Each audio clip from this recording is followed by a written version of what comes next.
Hey, everybody. Welcome to another episode of Women Petpreneurs podcast with your host, Mary Oquendo. So my guest today is Jamie Mentzer. Jamie's a long-term listener. Thank you. Absolutely. All right. So, I always kind of like to start off with how you got involved in the pet industry. Okay, so how I got started, it's real similar to everyone else's story. I started as a bather in 2011. And about a year in, they asked me if I wanted to learn to groom. So I said yes. And so about a year after that, I started grooming. What we did is I would just bathe, do my regular bathing job, and then evenings and Saturdays, she would teach me one of the other groomers. I worked with two groomers at the time, and she would teach me, and on Saturdays. And so about a year after that, I started grooming very slowly. It was I'd say probably a 1 to 2 year transition before I was completely grooming and being paid for it. So it was like I would be bathing and then like groom a dog and then be bathing and groom like two dogs and be bathing less, but grooming more. So yeah, at a veterinarian office. I just want to make a point. Okay. So what did you do at the Northwest show? A couple months, well, not even a month ago. It was like, 2-3 weeks ago. I competed for the first time. Okay. How did you do? I incredibly, shockingly did fairly well. I wasn't expecting that at all. I placed first in poodles and in entry, of course, and then I got best first timer at show. Wow. So, I'm impressed. It was incredible. It was incredible. I was just looking forward to my judge's critique, and then any placement was going to be a cherry on top, and so then I got 2 cherries. So where are your trophies? They're right over there. They're in the front reception area of my shop. Good, because I don't have any trophies. And these are my first trophies. Yeah, I've never had a trophy. One of the things I sort of like kick myself for not even making that attempt to try it, so that I too could have a grooming trophy. Well, in my office anyway. And you would, if I had a grooming trophy, you would see it. Okay. Oh, yeah.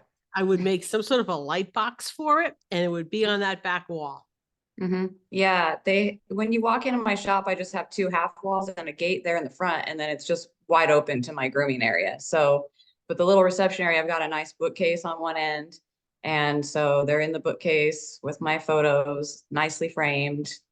And so some of the clients, knew that I was going to be competing, and they come in, well, how'd you do? And I just point and they're like, oh, like I did good. Good. I would be blasting that all over social media. Yeah. Yeah. Well, and Meg Alfredo made a good point, and she said, well, now you can say that you're an award-winning groomer. And I'm like, yeah, you're right. You're right. You can. So now I'm, the only certified groomer in my town, and the only one who's competed and won awards. So I'm worth my high price, guys. Okay. Yes, you are. People would be sick of hearing about how I won a grooming contest. Yeah. I'm just saying. I've posted a few reels and posts, and yeah. I think everyone got me a little sick of it. Incredibly enough, I was really surprised, honestly, at how many groomers have been sending me friend requests. People I don't know, but they're just groomers. Because you're an award-winning groomer. I'm like, what the heck? Okay. So before you know it, you'll have the cover of Groomer to Groomer. I mean, maybe, I don't, it's gonna be a slow going situation. I may just be a one show wonder every year, because Tacoma is definitely the closest. Everything else is, I mean, you're kind of in the same boat. You're even further away than me from everything else. Yep. Everything is 10 to 15 hours drive, or on the East Coast. Yes. Tell me about that, because I drove to the show in Idaho Falls the first year it was up, and that was a 14-hour so that was drive. 15 hours. Yeah. Yeah. Because Idaho Falls is at least 9 hours from me. Yeah. And I'm like 5 to 7 hours from you. Yep. Well, yeah. How far are you from Tacoma? Like another couple of hours. I'm no traffic. I'm 2-ish hours from Tacoma. Yeah. Yeah. That's what You I go thought. and you could go 15 minutes in either direction. Yeah. Yeah. So, yeah. So then they moved that show. I was going to do the Teton show in Idaho because that was going to be the next closest. But no, now it's in Utah. So now Well, it's a no, couple it hours. actually isn't. I don't think it's a longer drive. It's not much longer, Okay, honestly. It's like 1 hour longer. Yeah. Okay. I For was me. surprised by that. Yeah. So Yeah. it's not that much longer because I was considering the show, but I do a lot of shows and kind of have to like pick and choose which ones I go to. But if I was going to go, I probably would have driven to that show, maybe grabbed my husband and said, we're making a vacation out of this. I've never been to, it's not that I haven't been to Utah. I've been in international space in Utah at a airport, and that's been my extent of being in Utah. Okay. Yeah. And that counts. I'm not quite sure Right. it counts, but I could say the same thing about Colorado, and I actually will be in Colorado. In fact, actually, while we're talking about that, have you thought about going to the Colorado show? I did think about it, but I don't know. I don't know what the drive is. It's like 15 hours. Okay. So then there goes your argument against, well, I was going to do the Teton show, which was 14 hours away from me. So, well, that's 10. That's 10 hours. Teton's 10 now. Okay. So it is a little bit closer. I was surprised by that, actually. I thought Colorado would be closer than Utah, but it goes east just enough that it's farther. It's farther drive. So I don't know. After my big success there at Tacoma, I looked at my husband and was like, let's go to Utah. I'm ready. And then I was like, wait, that's only 10 days away.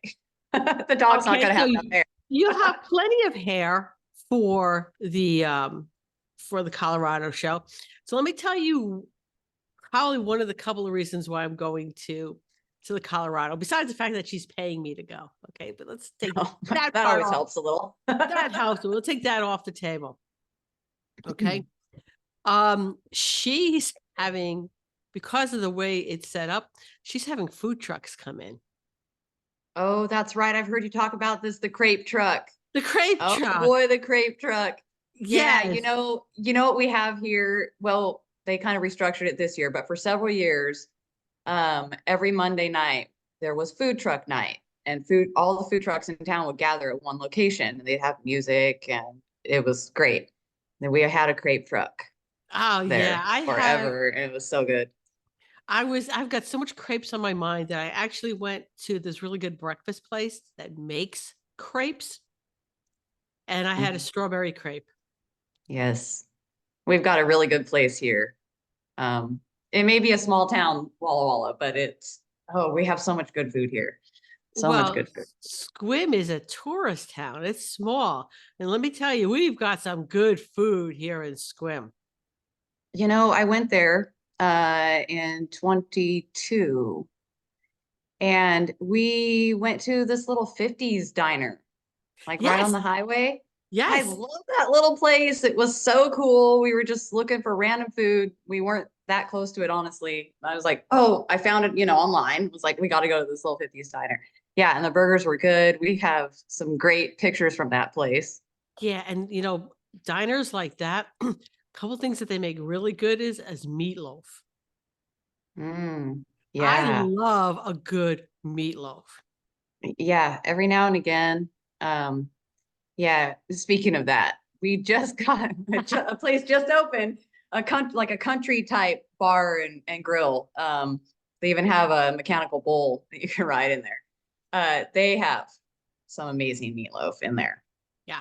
So anyway, this place that made the crepes is called the Oak Table, and it's a small chain. I think they've got 3 restaurants: Oak Table, Maple Table, I don't know, Beach, Aspen, whatever, named after trees.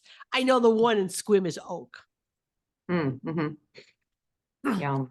So anyway, so I got crepes on my mind. The other thing that I thought was kind of unique about the Colorado show is that they're doing like a mock contest. So, Yes. I mean, if you've never done a contest before, I'm not sure. The thing is, I don't have a dog. I'm not sure what time when they're doing that. I might do that class if I can figure out a dog. Yeah, that would be awesome. Right before COVID, 2019, there was a mock competition that was put on in Spokane, which is like 2.5 hours from me. And I went up there and did that. I borrowed a client's little mixed breed dog, and it was amazing. I did really well there, honestly, too. I got first, and then I got the best in show. Actually, but I think Colorado said, is Colorado not doing awards? I don't think they're doing awards. I don't know if they're doing awards, but you know what? Their Or maybe website. that was something else I saw. Maybe there was another mock competition I saw online somewhere. Somebody wasn't doing awards for their mock competition. And I thought, oh, well, that's not fun. Well, you know what? Hold on a second. This is It's for education. I get it, but I don't know. I know it's not like official awards because it's a mock competition, but it's still fun. I don't know. Okay, I don't know. Let's look at the schedule. I don't know if they are, they aren't. Okay. Mock show 1 to 4 p.m. I don't know if they have information on it. Full class descriptions. This would tell us. Mhm. To keep going. Show prep.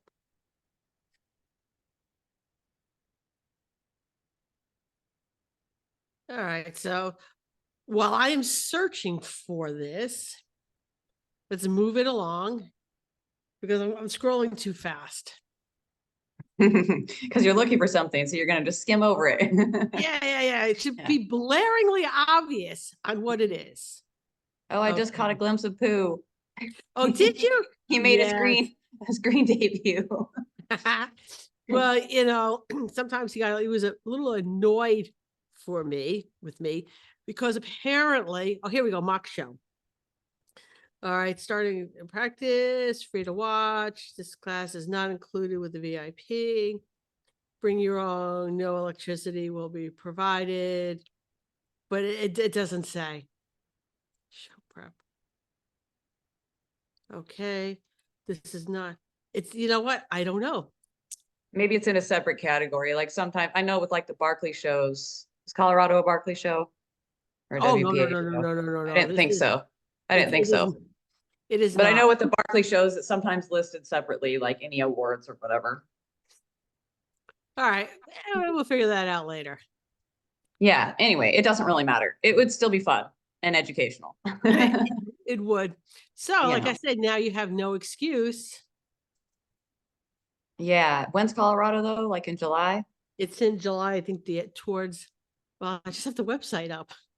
My excuse is that I also run a business. And so taking a week off several times a year, like 4 or 5, is tough. Yeah. So, like for Tacoma, I had to take a week off, and I'm in July, I'm going back up to Seattle. Everything's over there. For a poodle mastery class with Ann Martin and Pina. Okay. So that'll be amazing. I've seen, them do stuff online, but I've never seen them live in person, and I've never learned directly from them, so on my own dog. So that'll be neat.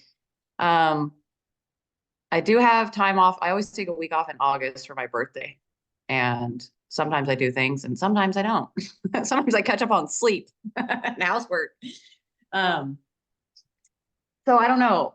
We were toying with maybe going to Super Zoo, but of course I wouldn't be competing because competition's already full there. And,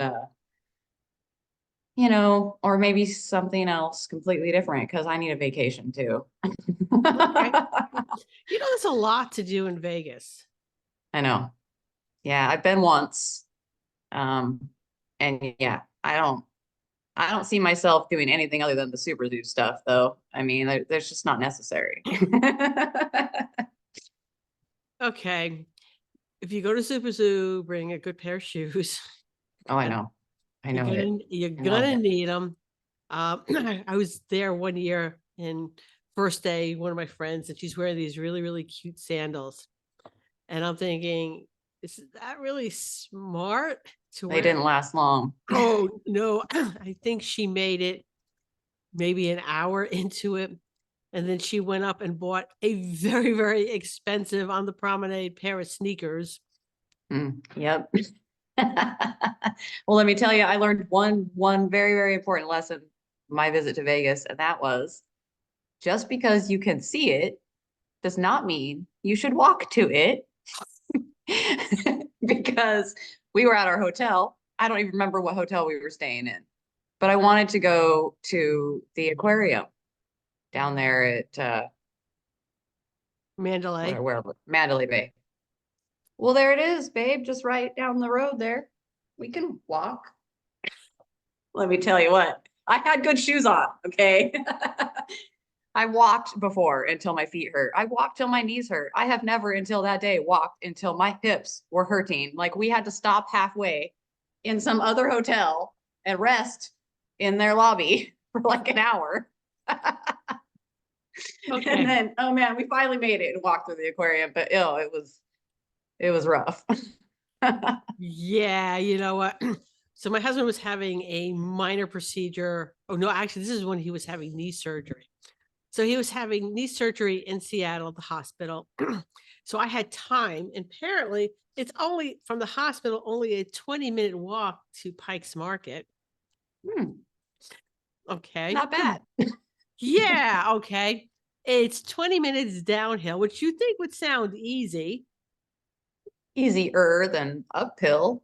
Okay, yeah, easier than uphill, but you're still walking at an angle. Yes. Oh yeah. Yeah. So I get there and I walk around and it's gonna go home. And damn if I'm not gonna walk home. Walk back to the hospital. So about in quotation marks, in 10 minutes time, halfway. Okay. I just about died. There was a restaurant there at the corner, and I'm like, I'm gonna stop. I'm going to have lunch.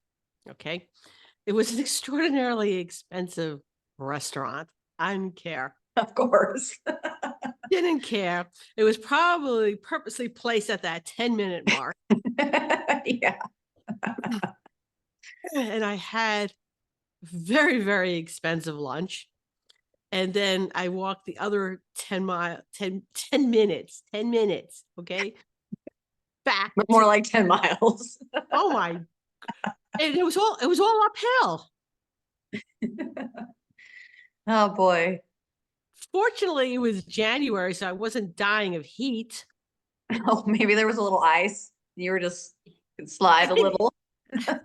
No, there was fine, but I think I actually took my coat off in January, or my jacket off in January. It was like really clad. It wasn't like June, okay? Yeah. But anyway, I think we got a little off topic here, but anyway. Hey, it's all right. Back on track. Back on track. Okay, so after, yeah, because you know what, we just totally, okay, whatever. Let's get back on. So you worked at a vet's office. Yeah. And now you have your own place, correct? Yep. All right. So tell me a little bit about your place, your grooming shop.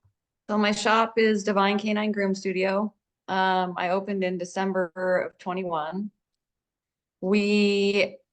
I'm actually home based, which Meg was not aware of, which surprised me. But anyway, we built the building, a garage / groom shop next to my house. So I'm not in my house, but I'm on my property. You know what I mean? That was like the worst year to build anything. Prices were like crazy expensive. Like a sheet of plywood being like $95 instead of like 15. So What year was that? 21. Oh God, yes. Yes. Yeah. So, but we built it and I opened in December of 21, but I'm still paying for the building. We'll just say that. So I kind of have a lease per se. Yeah. But that'll be paid off by the end of this year. That will be paid off. And then I'll be free and clear of that major expense. So that'll be incredible. You know, a lot of my clientele followed me over. And some of them have gone away because some of them were concerned that my prices would be different, and they are. So, you know, but I'm busy. I'm booked. I'm continually booked. My voicemail says, hey, if you want me to add you to the wait list, leave me this information because I'm booked. So, you know, I kind of pick and choose as I need, and it's working out great. It's working out great. And Well, I'm just not, I'm not afraid to charge what I feel makes me happy. good, good. So, And you know what? I did that philosophy early on when I first went mobile in 2002. And the reason for that was, and the reason I went hourly is because I had a reputation, because I worked corporate, but I had a reputation for being able to do the naughty pets. Okay. Mhm. But I wasn't getting paid appropriately to do those naughty pets. Yeah.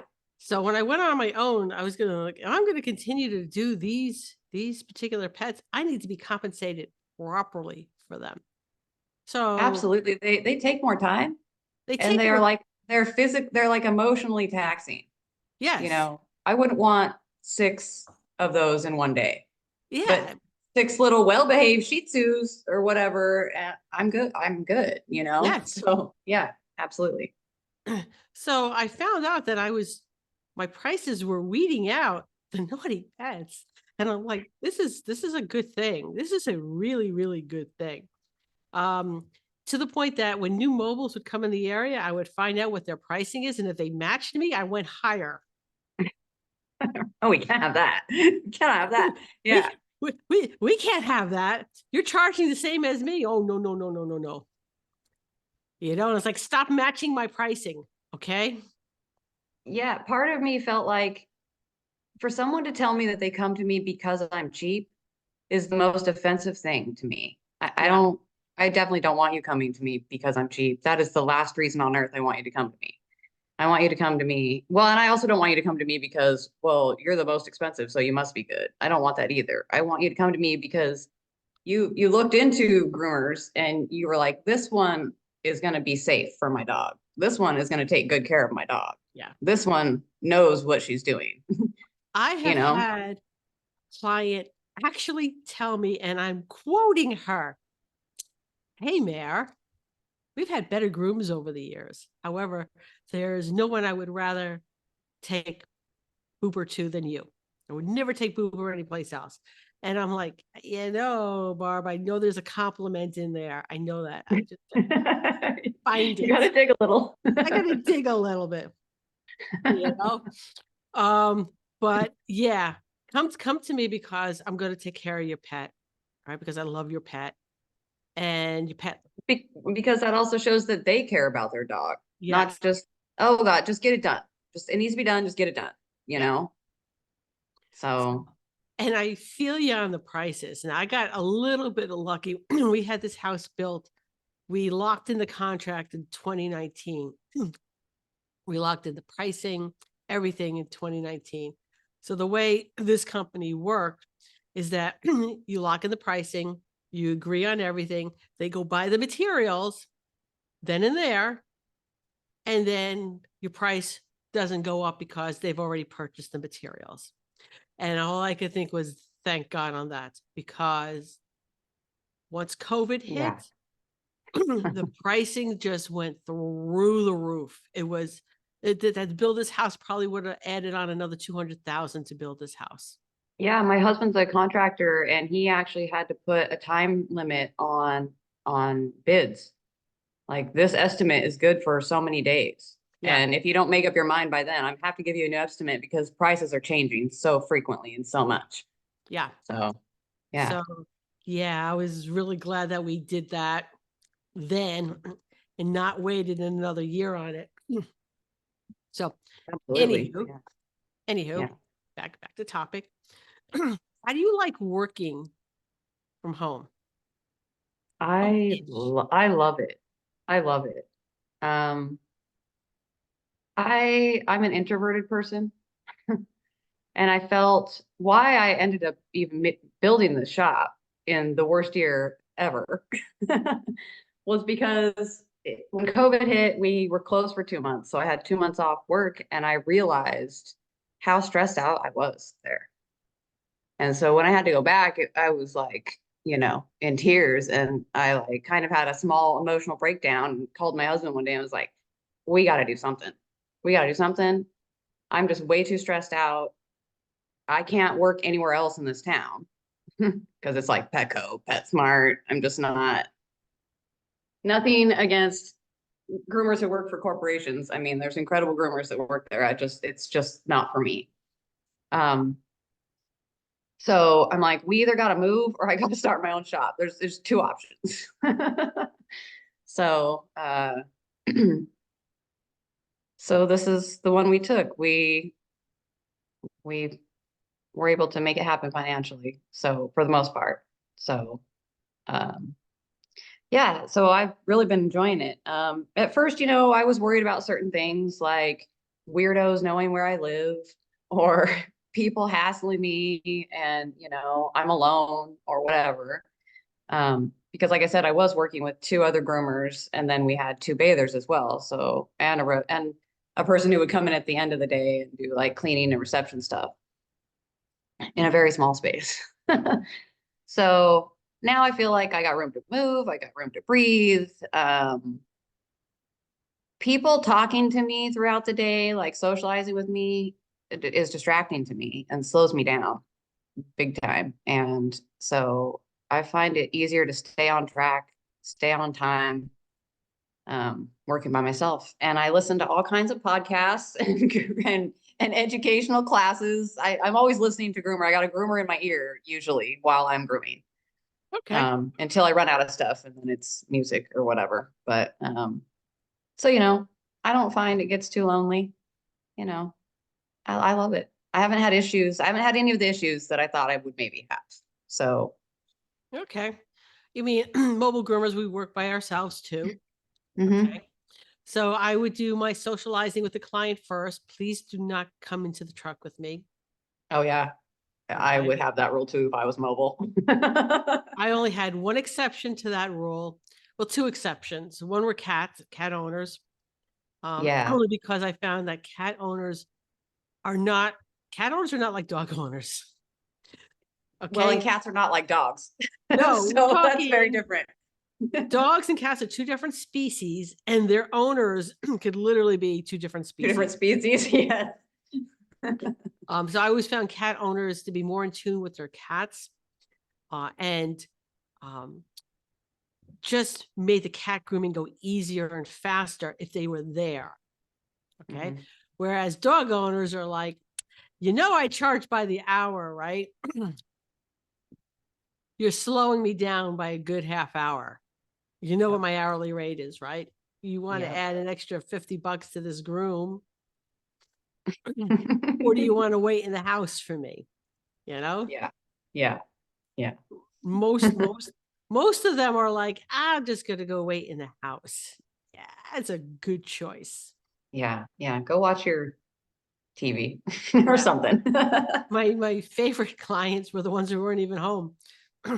Right. I'd Yeah. walk in their house, grab the pet, checks on the counter, bring the pet back in, and go. Get her done, get out of there. Yeah. Yeah. Yeah. All right. So you are also, because I know this because I'm also on the board for the Washington Association. You're vice president of the Washington Association of Professional Pet Groomers. I am. Did we Yeah. rope you into that title, or did you come in willingly? A little of both, probably. You know, I was obviously a member first, and then Tammy asked me to be on the board, and then somebody left. I can't remember her name. Karen moved to like, Karen. yeah, she Karen moved to like left. Kentucky or Tennessee or something of that Yeah, nature. she moved, and then so the position became available, and yeah, so here I am. Here I Okay, am. so why are you on a board? And I'm asking this because not only am I on that board, I'm also on the California Association board and 2 other boards, and I'm like, There's 50 states. How many boards? How much time do you have? No, I'm on the board because I believe that something is going to happen within this industry. Some sort of legislation is going to happen. I don't know when, but I feel that it is. There's going to be some sort of regulation, and want to be. I don't want it to be done by people who don't know the industry, who don't know dogs, who don't know dog grooming, who don't have any idea what they're doing, and are just throwing out opinions and thoughts. So I want to be a part of that should the day come, and I want to be prepared, and not have to backpedal and prove myself if they say that, hey, you have to be licensed here, you have to prove that you know these safety regulations or whatever it is, you know? well, you know what? I will say it is a matter of time. Whether or not that happens in my personal lifetime, I don't know. But it's just going to take one state. It's going to take one state to pass legislation, and the others will follow because that state set the regulations. Up to this date, all the proposed regulations has been ridiculous. And the reason it didn't pass is because the groomers in that state formed an association and they fought it. Right. And they said, we can't meet these standards. This is ridiculous. This is absolutely ridiculous standards. I believe in New York, you can't use heated dryers, which is ridiculous because upstate New York, I don't know if that's been rescinded or not, but upstate New York can get pretty cold in the wintertime. Cool. So you're going to tell me that 15-year-old golden retriever that's coming in can't sit under a heated dryer in the middle of January. Right. Or a 15-year-old Yorkie that is senile and doesn't tolerate the blower, or, you know, and it's shivering. I can't put heat on this dog, you know? Yeah, well, and I think that's kind of, But that's because the dryers themselves produce heat, whether they have additional heat. So there's going to be heat. You know, I think it's more productive to say the groomers need to be educated, and the dogs need to be monitored, and the dryers need to be monitored, than to say you just can't have this tool because you're too stupid, or because you don't know, you know what I mean? You're not going to do the right thing. We are May. We're in May. There's already something circulating on Facebook. I think the dog's name is Thunder, who died from heat stroke. I just saw that. Yeah. And you know what? Because there's no licensing or regulation that says, you know, groomers have to know this information, you don't know what you don't know. Absolutely. Okay. So if you were never told that or taught that this dryer, that if you have a dog in a cage with a heated dryer, that this dog has to be monitored, somebody has to have eyes on this dog. And if I've always said the easiest way to do that is to station someone. If you are not in your field of vision, station someone back there. Station someone back there who could do paperwork. Or even cameras where you can view it at your table, but the camera is in the other room, you know, or something. You know? Something where it's in your field of vision. But Anyway, we could talk a lot about that. We could. But however, we could. But yeah, I feel it's more productive to solve the root of the problem, like I said, than to just say, no, you can't use this. You can't use this. Because if we can't use tools that could potentially be dangerous, then we shouldn't be using scissors. Yep. Clippers. Yep. A table. Yeah. I mean, anything, a loop. Yeah. Yeah. Literally everything in the groom shop could be dangerous. Yeah, it could be dangerous. So maybe, I don't know, maybe we have those little safety scissors that they give the kindergartners. You could still stab an eye out with them, just not as quickly, I guess. You can dig an eye out with them.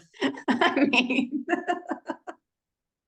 they still cut skin, you know. They're still dangerous, just not as much. I mean, there's levels, but anyhow. Okay, so let's not give any legislative body ideas. Right. Okay, so we have a second sponsor, and that second sponsor is Create That Program, which I know you've probably heard ad nauseum, but I'm tell you again. Okay. So, are you ambitious and motivated? Okay. Are you looking to make a change in the direction of the pet industry? Okay. And here's the thing, we need educators. If we haven't had good educators before, we'd all still be grooming with a comb, a curry brush in the back of a barn somewhere, all right, using dish soap. But we don't, because we've had educators. So those who think you can't do this, I'm going to tell you, you can do it. Okay. Step up and educate the next generation of groomers. All right. And that's where I come in. Right. That is how I coach now these days. I don't do business coaching. I do education coaching. Okay. So I have a program. It's called Create That Program. It has currently about 20 hours and counting of pre-recorded materials, workbooks, checklists, and me. There's a monthly group coaching call, and there's accountability calls, meaning we do what is called body doubling, accountability, co-working, different names for the same thing. So twice a month, we get together and we just work, okay? And that's $197 a month. So if you're looking to make your mark in the pet industry, then head over to createthatprogram.com. And back to our regularly scheduled podcast. All right. So Jamie, where do you see yourself in, I don't know, 5 years? Where would you like to be? Oh, this is the question I was waiting for. And not because I like it. I don't know. You know, I honestly don't, I'm not a good goal setting kind of person. If you would have asked me this 5 years ago, I never, ever would have told you that, oh, I'm going to be working in my groom shop from my house, because that was not a goal. That was not a part of the plan. That was not an interest of mine even, you know? And so sometimes I feel like floating by the seat of my pants is good, and it just gets me where I need to be. All right. And that's a really good point, because if I go back 5 years and I go back another 5 years, I go back another 5 years. Okay. So if I go back 5 years, all right, I was doing business coaching. I don't want to do that anymore.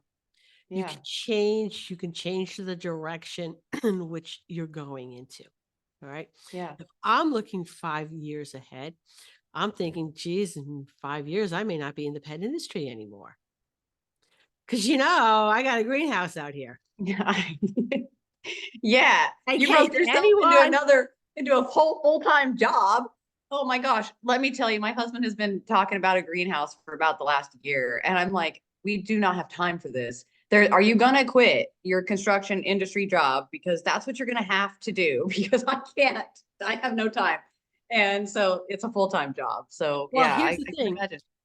I actually have really good Wi-Fi in my greenhouse. Oh boy. Office.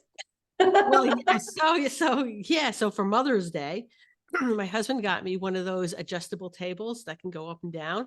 Mm-hmm. And it's got the plugs in it so that I can, run my computer, charge my phone while I'm in there. Hook it up right up to the table. Wow. So it's like an office desk that goes up and down Yes. with electrical components. That's incredible. Yeah. Why are you not in there now? What is wrong? Because honestly, it's a little chilly today. We're about to get a huge rainstorm coming in. Yeah, it's chilly here too, which means I know it's chilly over there. I didn't want to bring my computer out there because, greenhouses aren't 100% waterproof. Yeah. Yeah. And not really insulated much. Not really insulated much. So it's either I have fans in there. I have an industrial fan for when it does really get hot because I don't want to cook the stuff that I'm. No. I got a tiny little tomato. Oh boy. Yes, I got the first tiny tomato, and I got like mini peppers. When I mean mini, I mean minuscule. I mean, oh, that's so cute. Tiny. Oh. Yeah. It's not even a snack. It's just cute. Yeah, it's not even like, oh, let me pick this and snack on it. Nah, it's not gotten to the pick for a snack. It's just The cherry tomatoes, though, I tell you, I've grown them several years. Super easy to grow. And my husband is always like, man, these tomato plants just really don't produce much. And I'm like, it's not because I'm out there eating them all. It's definitely not that. You're right. These tomato plants are just terrible. Yeah, I know. No idea what's going on here. No idea. So I got 3 tomato plants. I got a cherry, something called an early girl, and another regular old tomato plant. Okay. Yeah, I've had the early girls. They're pretty good. They're pretty good. So that's the early girl is the one that's got the tiny little. Oh, the little guy. Little guy. And my cherries have got the flowers on it, so I should have them. And I got a dehydrator. I love dehydrated tomatoes. I don't think that's something I've ever really had. I've had I guess sun-dried tomatoes would be dehydrated tomatoes, right? Yeah. Maybe, but I love Maybe. I'll have to compare them. I'll probably have a lot of tomatoes. Yeah, you will. A lot of tomatoes. It's because they only started out with 3 plants. So, I've already got lettuce. We've had salads. My peas have already produced. Wow. Yeah. Hasn't it only been maybe a month that you've had this thing? Yeah, that's incredible. And then you had mushrooms? Mushrooms, yeah, they're gone already. Yeah.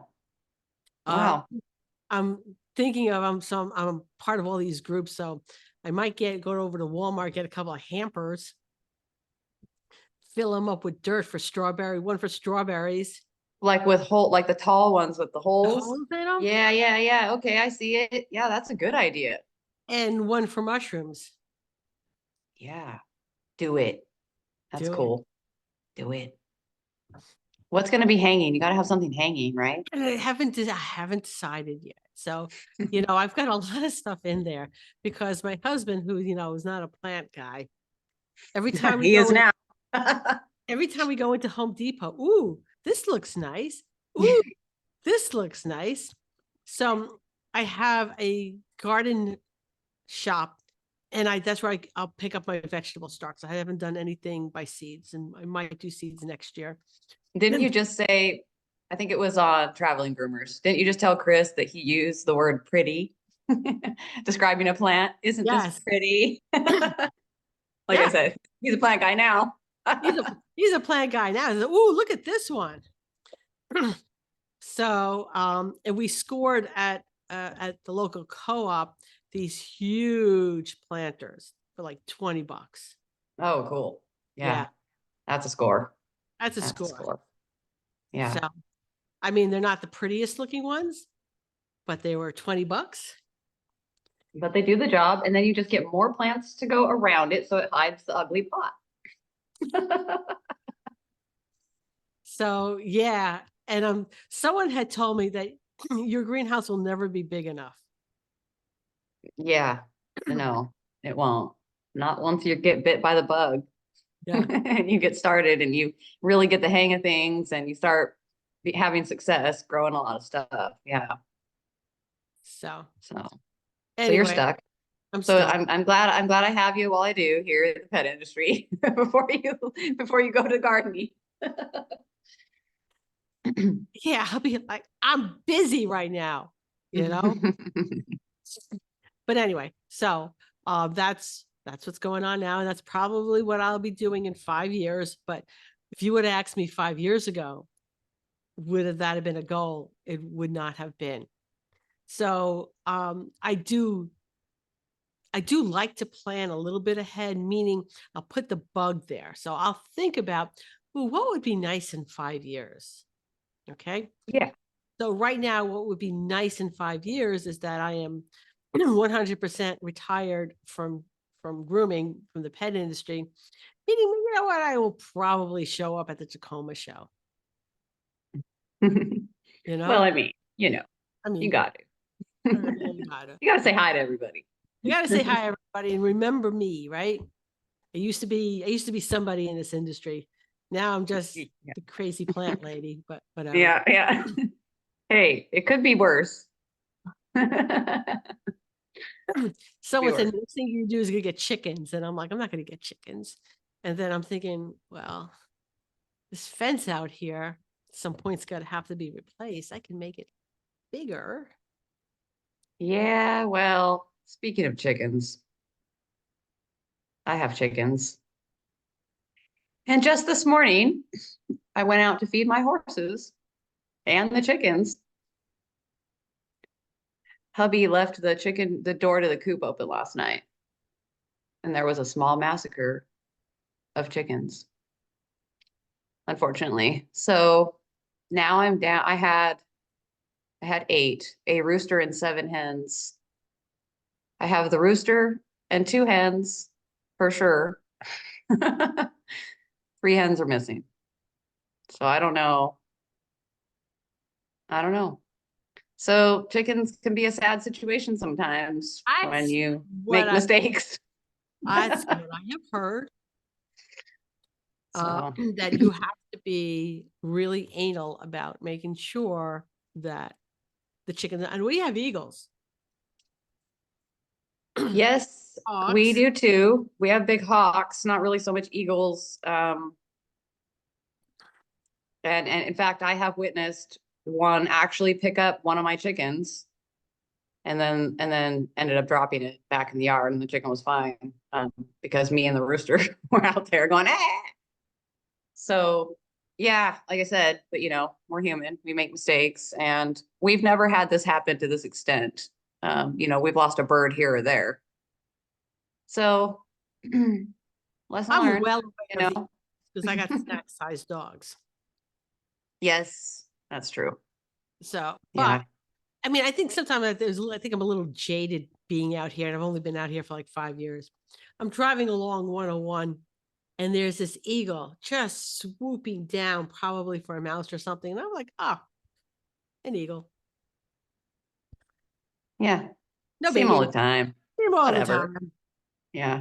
When we were up there, of course we went up hiking and stuff, and I was amazed. We were driving back and there was traffic, so we were stopped.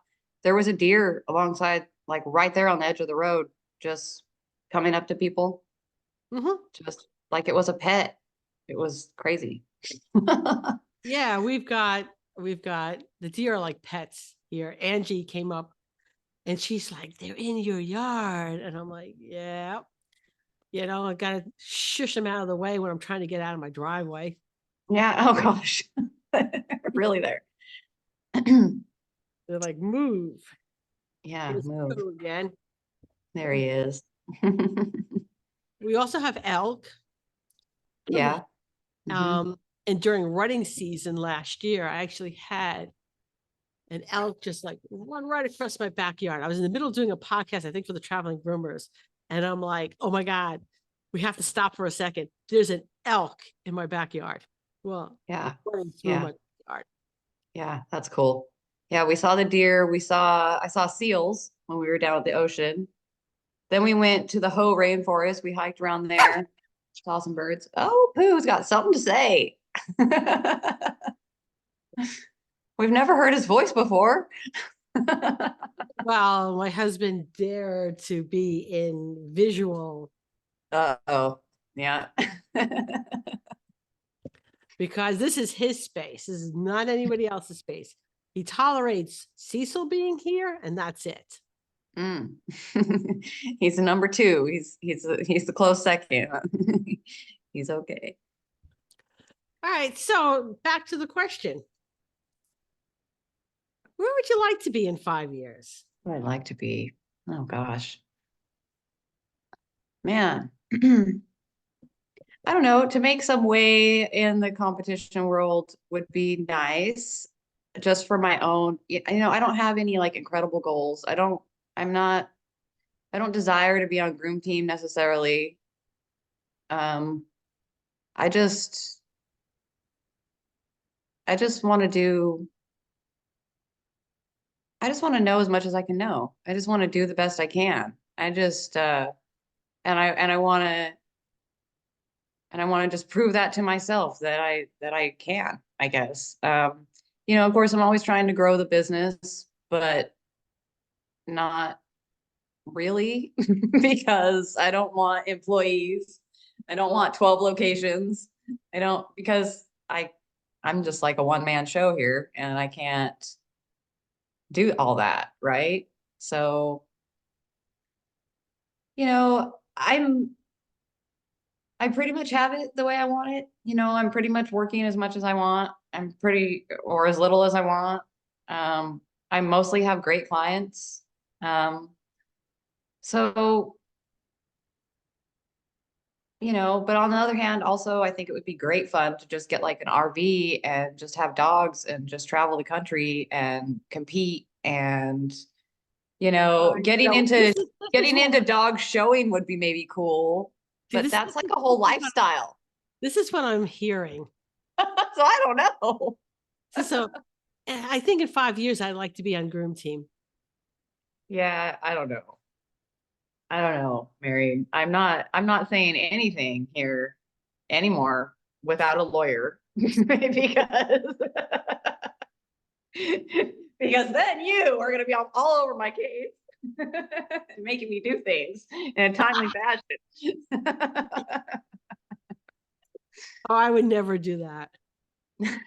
No, not you. Mm-mm. So I have the right to remain silent. So anyway, the Colorado show is coming. Yeah. Let's get you up to intermediate. Yeah. So what's the rules on that? Is it you have to place 3 times in order to move up a level, or do you have to have a certain placement 3 times? Or whatever it is. I have no idea. It's something like that. I think it's just general. You have to place 3 times to move up to intermediate, but I have to take a look at that again. I'm not sure. Or if you have so many first placements, then you have to go. I'm not sure. But I thought that I would have more of a critique from the judge, like more things to work on, honestly. They just said work on my finish work, which I swear it's just this dog and his coat. But yeah, he definitely needs some work on that. So Okay. we'll see. I mean, We'll see. it's a steady work in progress. Oh, it's Neil. Neil's his name. Okay, so Jamie, thank you for taking time out of your day to be here. I appreciate it. Yes, absolutely. This was fun. Now, everybody join us next week when I interview somebody else making a difference in the pet industry. Thanks for having me.